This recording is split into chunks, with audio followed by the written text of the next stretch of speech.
Hello, welcome to the Bible Standard. Don't forget to like, share and subscribe, and drop a comment in the comments area if you have any questions. We'll do our best to reply.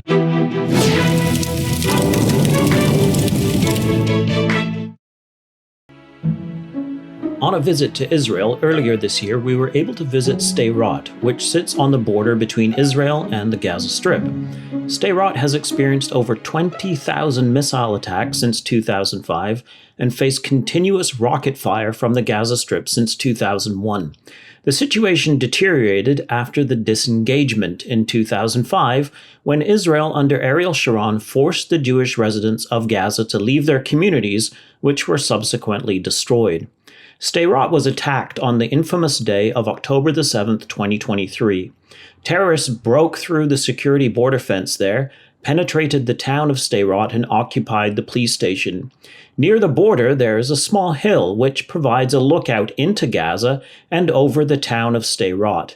Next to the viewing platform is a new visitor center, named Israel Survived to Tell, which relays the story of October the 7th. Indeed, Israel has survived to tell time and again, since it was born as a nation and survived the onslaught of well-equipped Arab armies in 1948. It survived in 1967. It survived in 1973. It survived 2 intifadas, terrorist attack after terrorist attack. It survived to tell the miracle of Israel. After leaving the Sderot viewpoint, we drove past the schools, built with massive protective roofs to shield them from terrorist rocket fire. I'm not aware of anything like this anywhere else in the world. We then started to search for the memorial in Sderot on the site on which the police station used to sit, stopping at a small cafe to ask for directions to the memorial. It turned out that we were within walking distance and decided to walk as we already had parking. As we approached the memorial on foot, we were surprised by the amount of people which were there. I had been expecting it to be quite empty.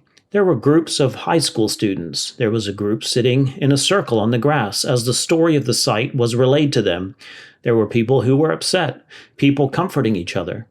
Around a substantial portion of the outer edge of the area, there was a wall which contained broken pieces of cement from the police station, which stood here a few years ago.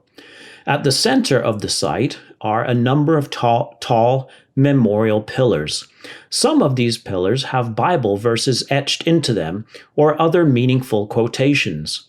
4 of them have Bible verses which tell a story of sorrow, God's mercy on Israel cast off and rejected, a cry to God in distress and answered prayer and deliverance, and finally a hope that the people would rise up like a lion. These verses are, "For these things I weep, my eye, yea, my eye sheds tears." Lamentations 1 verse 16. "And when I passed by thee, as I saw thee wallowing in thy blood, I said unto thee, In thy blood you shall live, and I said unto thee, In thy blood ye shall live." Ezekiel 16, verse 6.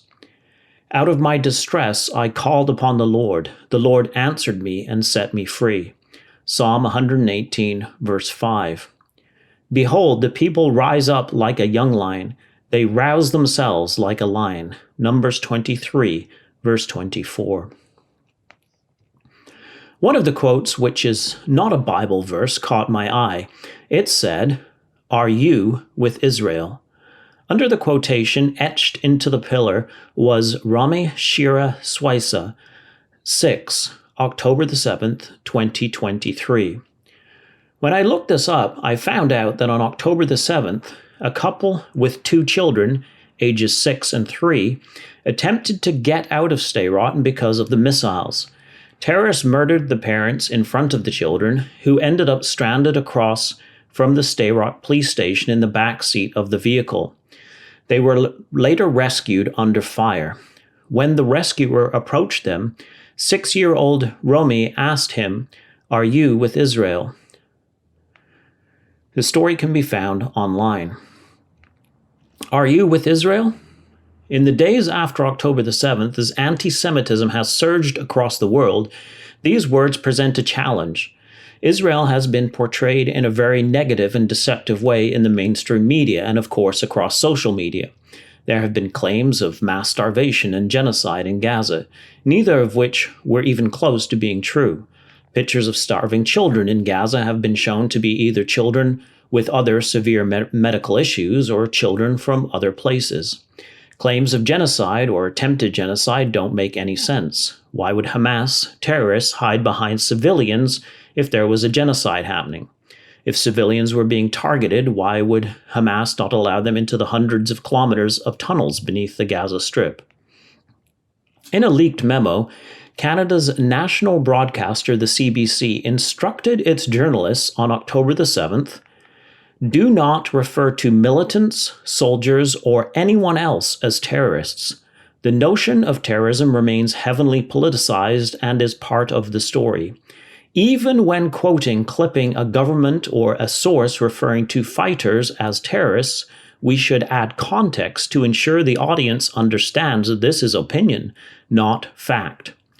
Also, after the October the 7th massacre, the BBC in the UK was condemned for failing to call Hamas terrorists. On a sign at the Sderot Memorial, it summarizes the events of October the 7th.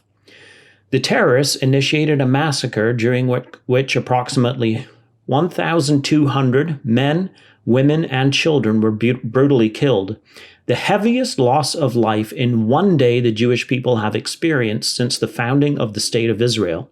Additionally, 251 hostages were taken captive, and thousands more were injured. Why, after the horrific events of October the 7th, which are in fact so depraved we would not want to discuss it, would major national broadcasters in the civilized world instruct their journalists to not call terrorists terrorists? Despite all this, war is messy and civilians have been killed and a lot of damage has been done, which creates a moral dilemma. Rather than attempting the impossibility of analyzing every action of the Israel Defense Forces, it is best to take a step back and notice how the enemies of Israel justify the terrorism, war, and violent protest. The idea is that resistance is justified when people are occupied. Even some would justify the actions of Hamas on October the 7th. This, in fact, answers the question above why the media will not call terrorists terrorists.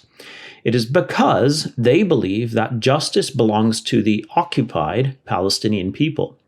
It is easy to show that historically this is in fact not true.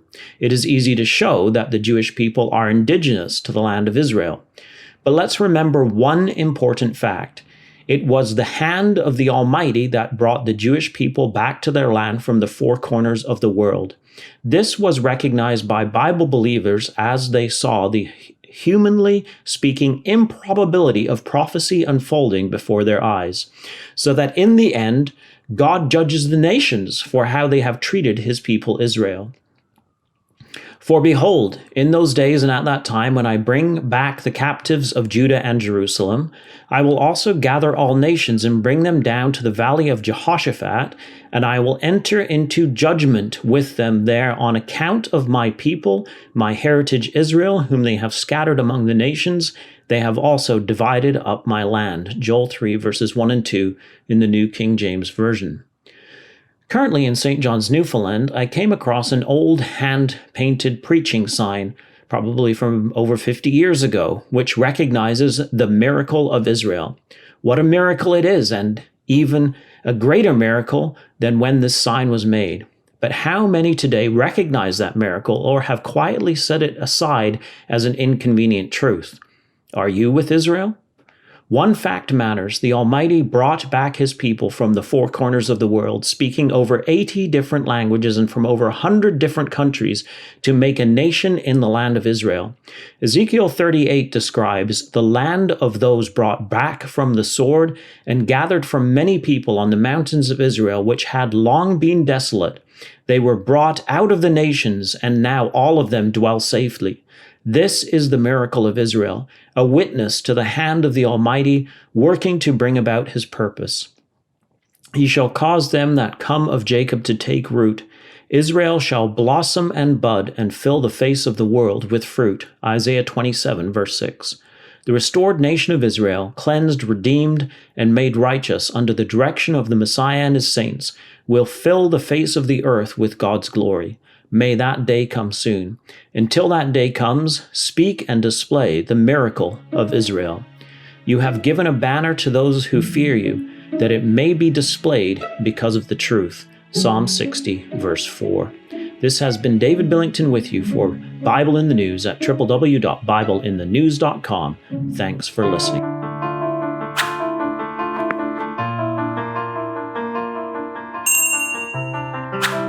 Don't forget to hit that like button. It really helps the channel grow. Drop a comment in the comment section and let us know what you thought, and make sure you subscribe and turn on notifications so you never miss a new upload. Please share it and spread the word. Thanks for watching, and remember to come back soon.